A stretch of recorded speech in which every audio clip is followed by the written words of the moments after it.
Mikey Williams has gone from poster dunks in packed arenas to airballs and blickies. At one point in time, Mikey Williams had the world in his hands. From a signature shoe in high school, millions of dollars, and a cakewalk into the NBA as the top recruit in the country. Fast forward to today, and Mikey Williams is scoring 2 points per game on 30% shooting from the field at the college level. What in the world is going on? Well, when Mikey blew up originally, a lot of it fell not on his shoulders, but Bronny James. Playing alongside Bronny on the LeBron James coached Blue Chips AAU team, Mikey Williams was better than Bronny at his own position by a landslide, having clearly matured much younger. Mikey had the highlights to back his game, standing at just 6'1", but already finishing strong above the rim. Mikey was pretty showtime. He had air control, he had a built frame for his age, and he was dominating at his level. But when he got to high school, he absolutely turned it up. In his first game of high school basketball, Mikey went out there and dropped 46 points at 15 years old. The very next game, Mikey went out and dropped 50. With a 48-point average as a freshman, it shouldn't be a surprise that with his play style, this guy was must-see TV. He'd played since he was a kid, clearly. He had a smooth handle on the ball, with a very natural feel for getting to the basket, and with advanced verticality, strength, and decent length, and like I said before, some insane control in the air, Mikey was dunking everything as a 6'1" freshman. He began to rack up accolades like max preps.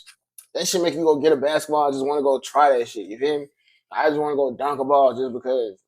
Freshman of the year, and even broke the California state record with 77 points in a single game as a freshman. Averaging a 30 ball for the season, there was a few things that were clear in his game. Obviously, he was dominating due to his physical gifts, but his skill set wasn't lagging too far behind. He was a natural scorer by all definitions. But really, to reach the levels of success that he did at this age, there needs to be a combination of factors. One, you could go out there and crush garbage competition. Two, you could play on some Julian Newman-ass high school team and chuck up BS all game long, and 3, you can be a complete anomaly of a talent. Now, I'm not going to tie Mikey Williams in with Julian Newman, because Mikey Williams is completely in another stratosphere. Mikey wasn't exactly a generational talent either, and let me explain why. Scoring 77 in a night is impressive no matter how you want to put it. I'm not going to discredit that or even discredit his ranking as a 5-star recruit, but in a game?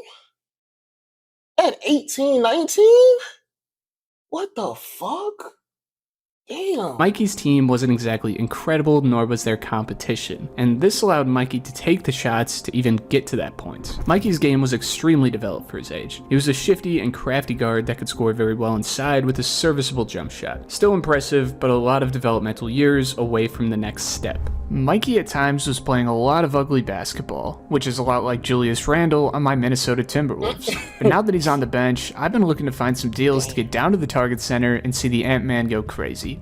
Which is why I want to give the sponsor of today's video, SeatGeek, a huge for the NBA. It's super easy to find the best deal.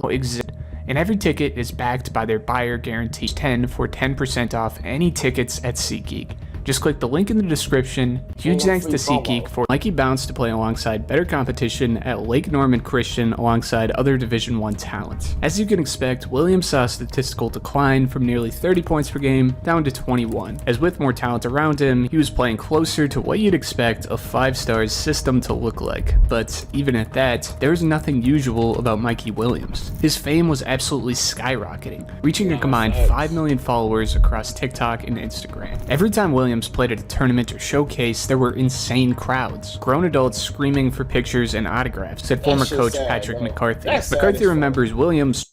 Nah, I understand. You feel me? But I would expect for young niggas to be doing that. Adult, bro, you 35 screaming, ah! Come on, gang. Come on, gang.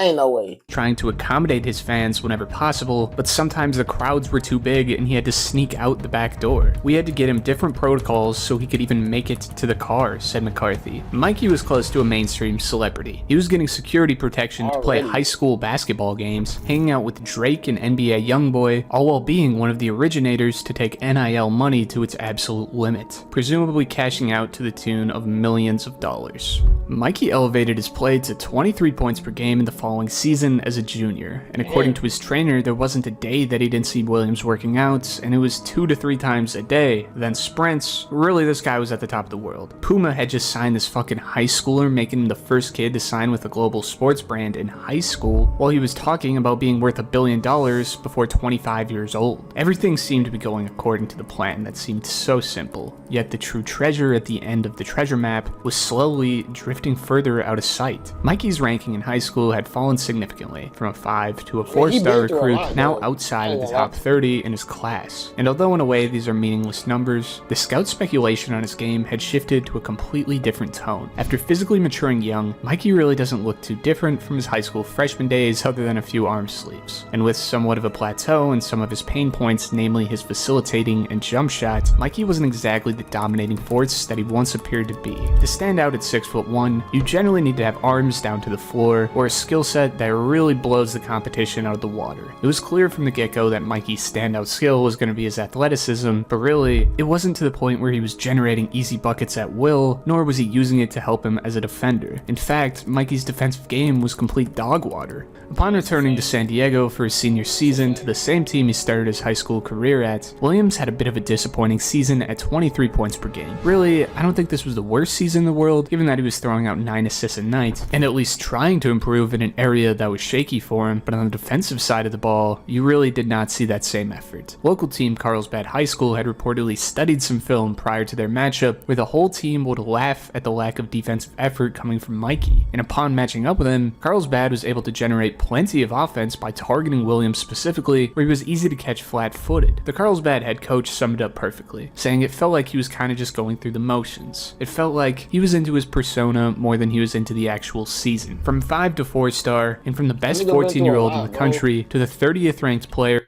This nigga done had to get out of jail, you feel me? Went through like a whole trial, bro, that nigga been through a lot. Of course, that nigga not about to be the same. He hit the court. And on top of that, nigga got hella fame, bro. He young as fuck. That nigga, I could tell his head probably in a wine, like.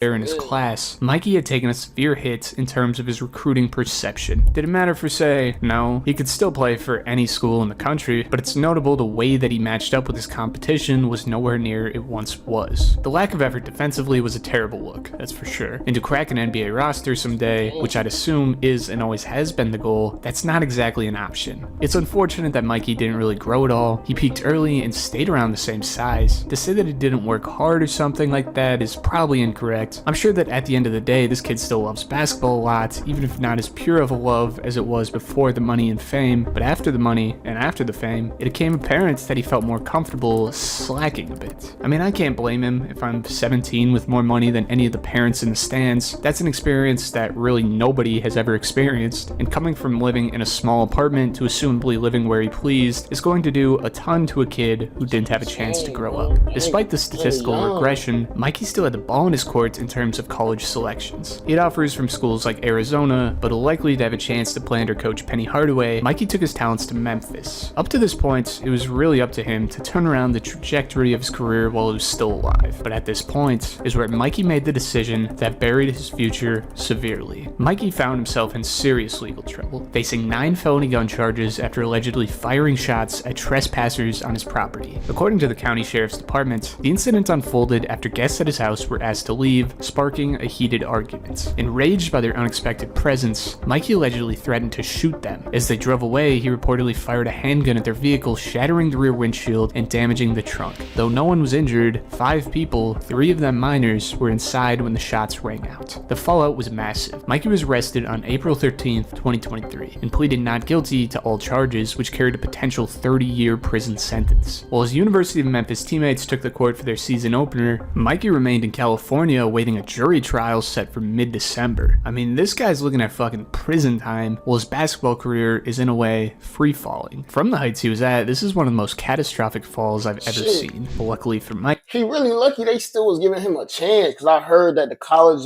they wasn't really trying to speak on if they wasn't going to still go with his scholarship or whatever him joining the team. So he better be glad all that at your age, you facing 30, all that shit, bro, and they still going.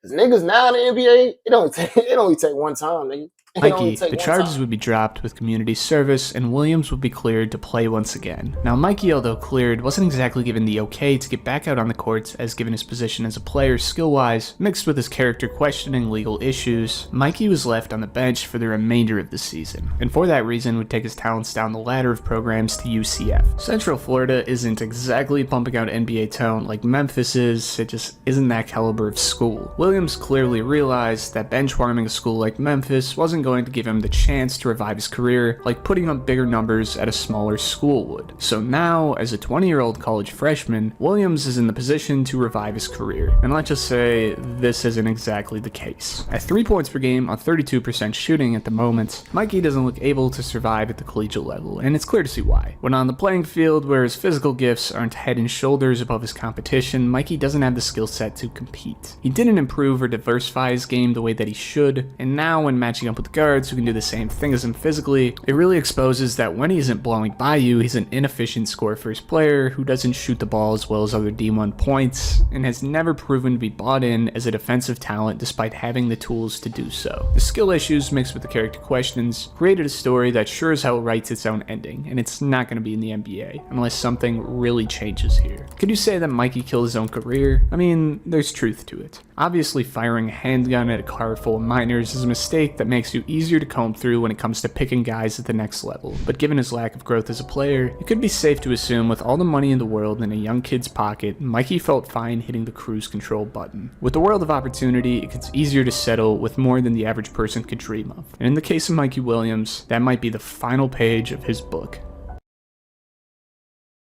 Mikey Let me know what y'all think, bro. I ain't gonna lie, I feel bad for my boy. He been through a lot, but hey, I mean, it is what it is. It's about, applying better pressure than you was before. Apply that same times too. But I don't know, he ain't doing that. Maybe all that shit got to his head, man.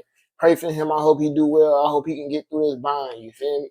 Make sure y'all like, comment, subscribe, tune in. I'm dropping almost every day.